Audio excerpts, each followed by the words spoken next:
Hello everyone, I'm Paul and today we are solving problem 401, binary watch. This is an easy problem and this might become tricky, so here I will show you how to solve this step by step. We have a binary watch, so let's say that we have something like this. And as you can see, we have 4 LEDs on top and 6 LEDs on bottom. For example, here the time is 4 hours, and for the minutes we need to do 32 plus 16 plus 2 plus 1. And 32 plus 16 plus 2 plus 1 is equal to 51. So here we are looking at 4 hours and 51 minutes. This is the time. Now we are given an integer turned on which represents the number of LEDs that are currently on, ignoring the PM of course, so we don't care about this. And we need to return all possible times the watch could represent. So let's say that turn on is equal to 1 and we decide to turn on this LED. Well, here the time is 0 for the hours and 1 for the minutes. And we need to use this format because of what we have here. The hour must not contain a leading 0, and if necessary, meaning if we only have one digit for minutes, we need to add a leading 0. So this is the correct format. Now, if we decide to turn on this LED instead, the time is this, which is also valid when t is equal to 1. Well, this is actually turned on.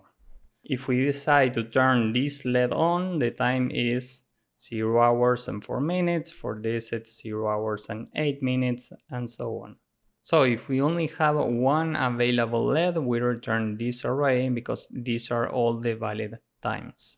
Now, as you can see here, we have the constraints, and turn on can be up to 10, so this might become tricky.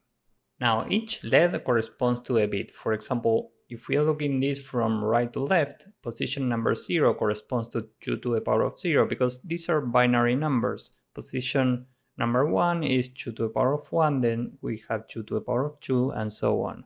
And we see the same for minutes. We go from 2 to the power of 0 to 2 to the power of 5.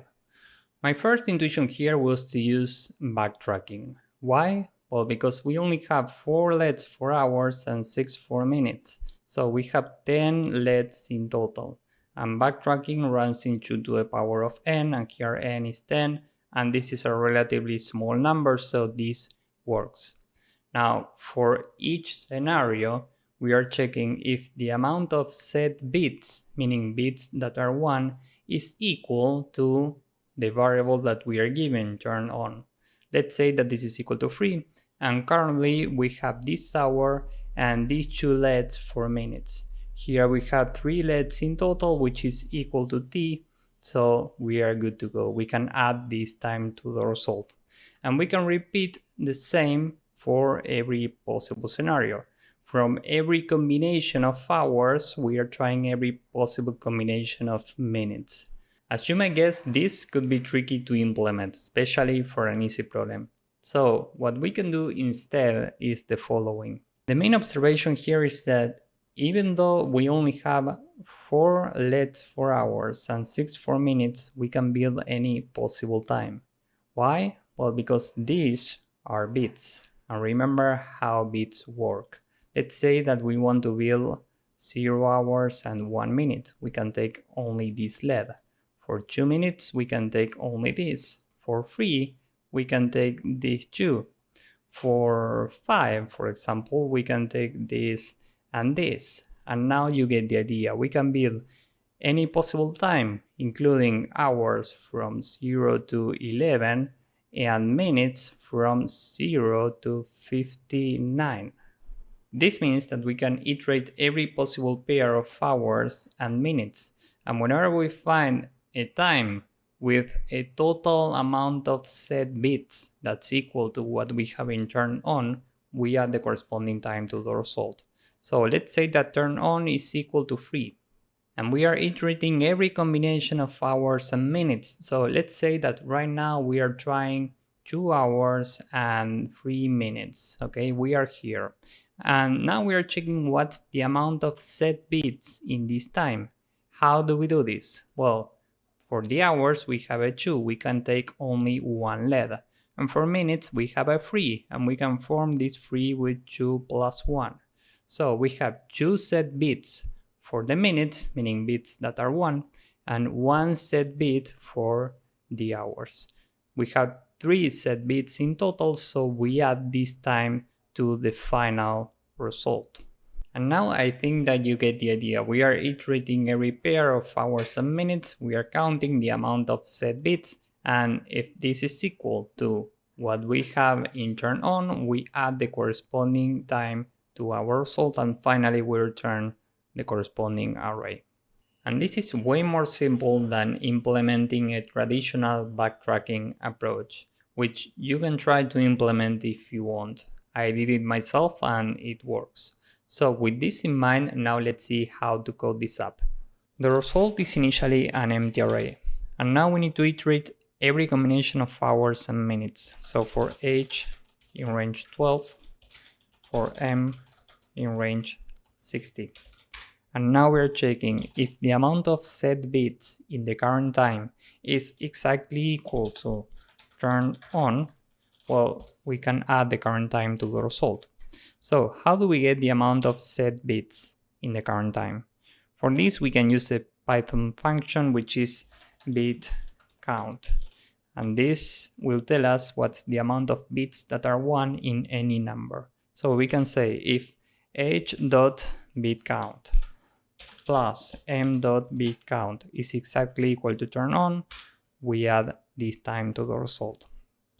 We can say that the minutes are a string from minutes, and m is equal to m if the length of m is greater than 1, else we need to add a 0 to the left. So we take 0 plus m in this case.